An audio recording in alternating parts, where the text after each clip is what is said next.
But it's okay, I still feel happy. So நான் டிசிஎஸ்ல வேலைக்கு போயிட்டு இருந்தப்போ ஐ வாஸ் எல்லாருக்குமே அங்கே ஸ்டார்டர் டீம்ஸில் தான் பிளேஸ் பண்ணுவாங்க. எனக்கு வந்து டீம்லலாம் எனக்கு வேண்டாம், ஏன்னா டீமில் போட்டு அடுத்து பெங்களூர், ஹைதராபாத் அந்த மாதிரி மாற்றி போட்டுருவாங்க. ஸோ எனக்கு வெளியூர்லாம் எங்கள் அப்பா அனுப்ப மாட்டேன்னு சொல்லிட்டார். இங்கே வேலை செய்கிறதுனா சரி, வெளியூருக்குலாம் அனுப்ப மாட்டேன்னு சொல்லிட்டார். ஸோ நான் ரிசர்ச் டிபார்ட்மெண்ட்குள்ளே போகிறதுக்காக கிட்டத்தட்ட 15-16 எக்ஸாம்ஸ் நான் கிளியர் பண்ணி தான் ரிசர்ச் டிபார்ட்மெண்ட்குள்ளே போனேன். நான் வேலை பார்த்த ப்ராஜெக்ட்ஸ் வந்து ரொம்ப பெரிய ப்ராஜெக்ட்ஸ். ஆரம்ப சேலரி சில பேருக்கு 35,000 தான் தருவாங்க.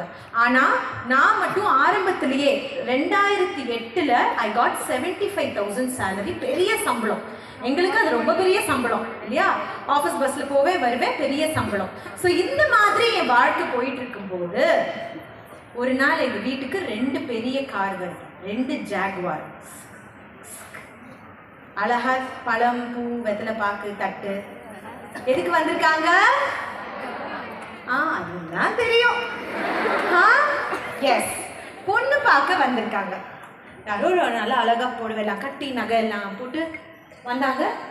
அந்த மாப்பிள்ளை வரல, மாப்பிள்ளை வெளியூர்ல இல்லை. ஸோ மாப்பிள்ளை வரல, பட் அவங்க எல்லாம் வந்தாங்க. வந்துட்டு எங்கள் அப்பா கிட்ட, அப்போ எனக்கு 21 years, I was 21 years old, 21 வயசு எனக்கு.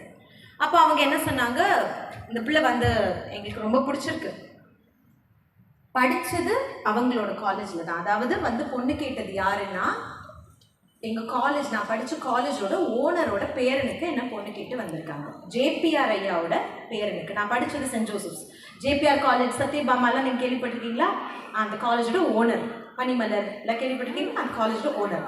அவங்களோட பேரனுக்கு இந்த பொண்ணு ரொம்ப ஸ்மார்ட், ரொம்ப இன்டெலிஜென்ட், அதனால இந்த பொண்ணு எங்களுக்கு பிடிச்சிருக்கு, நீங்கள் எங்கள் பேரனுக்கு கல்யாணம் பண்ணி கொடுங்க அப்படின்னு சொல்லி பொண்ணு கேட்டு வந்தாங்க. அப்போ எங்கள் அப்பா என்கிட்ட கேட்டார். நான் வந்து நல்லா காரெல்லாம் இருக்கு அப்படின்னு தான் சொன்னேன். அப்போது அவங்க என்கிட்ட சொன்ன ஒரு கண்டிஷன் என்ன, எங்கள் மாமனார் என்கிட்ட சொன்ன ஒரு கண்டிஷன் என்னென்னா, எங்ககிட்ட கிட்டத்தட்ட 12,000 பேர் வேலை செய்கிறாங்க எங்களோட இன்ஸ்டிடியூஷன்ஸ். நாங்கள் 11 காலேஜ், 11 இண்டஸ்ட்ரீஸ் வச்சுருக்கோம். அப்போது எங்கள்கிட்ட இவ்வளோ பேர் வேலை செய்கிறாங்க. அப்போ எங்கள் வீட்டு மருமக ஒரு இடத்துல போய் சம்பளத்துக்கு வேலை பார்த்தா அது நல்லா இருக்காது, அதனால வேலையை மட்டும் விட்டுருணும் அப்படின்னு சொன்னாங்க. அப்போ நான் என்ன சொல்லியிருப்பேன்? நோ. நீங்களா இருந்தா என்ன சொல்லுவீங்க? நோ, கெட் அவுட், பணம் பார்க்க வெத்தலாம் எடுத்து வெளியில போ, அப்படியா? யாராவது இங்க ஒருத்தர் எஸ் சொல்லிருப்பீங்களா? கை தூக்குங்க. எஸ் எஸ், தைரியமா கை தூக்கணும். நான் ஏச்சு நிக்கலாம் சொல்ல மாட்டேன், தைரியமா சொல்லணும். நான் திரும்ப சொல்றேன், எங்க வீட்டுக்கு வெளியில எட்டி பார்த்தா மாருதி ஜென்னு நிற்கும். உண்மையாவே இந்த 2 காரையும் பார்த்தேன், இங்க ஸ்ட்ரிக்டான அப்பாவையும் பார்த்தேன். என் வேலையும் ஓகே, எனக்கு பிடிச்சிருக்கு, நான் பெஸ்டா தான் பண்றேன். ஆனா இன்னும் வேற ஏதாவது பண்ணணும்னு ஆசை எனக்கு நிறைய இருக்கு. வேலையாவது மண்ணாவது நான் போயிடுறேன் ஹாப்பியா அப்படின்னு நான் சொல்லிட்டேன். இதோட அர்த்தம் வந்து, ஆனால் எங்கள் அப்பாவுக்கு எப்போவுமே இவ்வளோ படித்து இவ்வளோ என்டர்பிரைசிங்காக இத்தனை அவார்டு வாங்கி, best out going girl, best dancer, best singer, இந்த மாதிரி நிறைய அவார்ட்ஸ் வாங்கியிருக்கேன். இதெல்லாம் வாங்கி நான் ஒரு வீட்டில் மருமகளாக போகிறதுக்காக நான் இதெல்லாம் உனக்கு பண்ணினேன் அப்படிங்கிற ஒரு ஃபீலிங் எங்கள் அப்பாவுக்கு எப்போவுமே இருந்துச்சு. ஆனால் எனக்கு மனசில் என்னென்னா, இதை விட பெரிய வாய்ப்பு எனக்கு கிடைக்கும் அப்படிங்கிற நம்பிக்கை தான். அண்ட் ஆரம்பத்தில் கொஞ்ச நாள் ஹவுஸ் ஒய்ஃபாகவும் இருந்து பார்ப்பேன். எங்கள் அம்மா ஹவுஸ் ஒய்ஃப் தான், எப்போவுமே சமைப்பாங்க, அப்பாவை பார்த்துப்பாங்க, எங்களை பார்த்துப்பாங்க. அந்த வாழ்க்கையில் என்னன்னு பார்ப்போமே அப்படின்னு சொல்லி எங்கள் கல்யாணம் ரொம்ப கிராண்டாக நடந்தது. 2010 எங்கள் கல்யாணத்துக்கு வந்தது 16,000 பேர், 16,000 பீப்புள். அவ்வளோ கிராண்டாக நடந்த ஒரு கல்யாணம், நல்லா ஜாலியாக இருந்துச்சு. வாவ், சூப்பர், வாட் அ கல்யாணம் அப்படிலாம் இருந்துச்சு. அதுக்கப்புறமா அந்த லைஃப் ஆஃப்டர் அந்த ஃபேமிலி அப்படிங்கிற ஒரு லைஃப்குள்ளே என்டர் பண்ணும்போது ஆரம்பத்தில் ஜாலியாக இருந்தது. நினச்ச மாதிரி பட்டு போடுவேன், அதை வாங்கி அடுக்கி நினச்ச நகையெல்லாம் வாங்கு, ஏன்னா அவங்கள்ட்ட காசு இருக்குது, எல்லாமே வாங்கலாம்.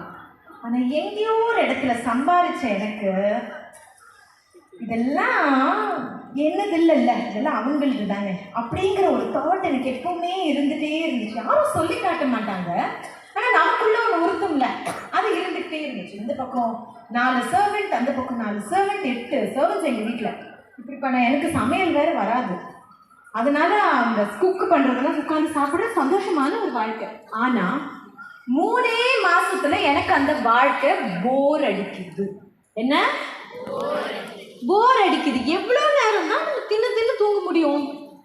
எவ்வளோ நேரம் தான் படம் பார்க்க? எனக்கு படமே பார்க்க பிடிக்காது. வேற விஜய் படமாவே பார்த்தாலும் எவ்வளோ நேரம் தான் பார்க்க முடியும்? முடியாது இல்லை. அப்போ நான் வந்து என் ஹஸ்பண்ட் வந்து நோண்ட ஆரம்பிச்சிட்டேன். போர் அடிக்குது, எனக்கு போர் அடிக்குது, ப்ளீஸ் எனக்கு போர் அடிக்குது.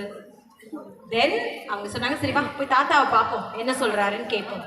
இப்போ நான் அவர் போய் பார்த்தப்போ ரொம்ப பெரிய மனுஷன், நிறைய பேருக்கு படிப்பு வாழ்க்கை எல்லாம் கொடுத்து ஒரு மிகப்பெரிய மாமனிதர். அவர் என்கிட்ட என்ன சொன்னார், உன்னை ஒரு இடத்துல சம்பளத்துக்கு தானே வேலைக்கு போக வேண்டாம்னு சொன்னாங்க, நீ படிக்கக்கூடாதுன்னு சொன்னாங்களா, மேற்படிப்பு படிக்கக்கூடாதுன்னு சொன்னாங்களா, பெருசாக ஏதாவது அச்சீவ் பண்ண வேண்டாம்னு சொன்னாங்களா, மேலே போய் படி, எங்ககிட்ட இருக்கிற இந்த இன்ஸ்டிடியூஷன்ஸ் எல்லாம் வேண்டாம், உனக்குன்னு ஒரு அடையாளத்தை உருவாக்கிக்கோ. இவ்வளோ பெரிய ஒரு வார்த்தை இல்லை? உங்கள் அடையாளம் என்ன சொல்லுங்கம்மா? இன்னைக்கு உங்க அடையாளம் என்ன? என்ன? Somebody get up and answer. Who's looking like Samantha? ஒரு சமந்தாவை எழுப்போம். இந்த கூட்டத்துல யார் சமந்தா மாதிரி இருக்கா? That girl. Get up. You. Yes, get up. Get up, get up, get up, Samantha. Get up. பாத்துக்கலாம். ஓகேவா சமந்தா? ஓகேவா? What is your name, ma? Neha. Okay Neha, உங்களோட ஐடென்டிட்டி என்ன சொல்லுங்க? உங்க அடையாளம் என்ன? என்னம்மா? மைக்கு கொடுத்துருங்க நேஹாட்ட, சாரி சமந்தாட்ட. இருந்தா தான் நேஹா பேசுறது கேட்கும். Okay yes Neha Samantha tell me. கேட்கல சார், சத்தம் போட்டு ஐயா மைக்கு வேலை. நேஹா கையில் வந்தா தம்பி என்னப்பா நீ மைக்கு நேஹா கையில் வந்தால் வேலை செய்ய மாட்டேங்குது.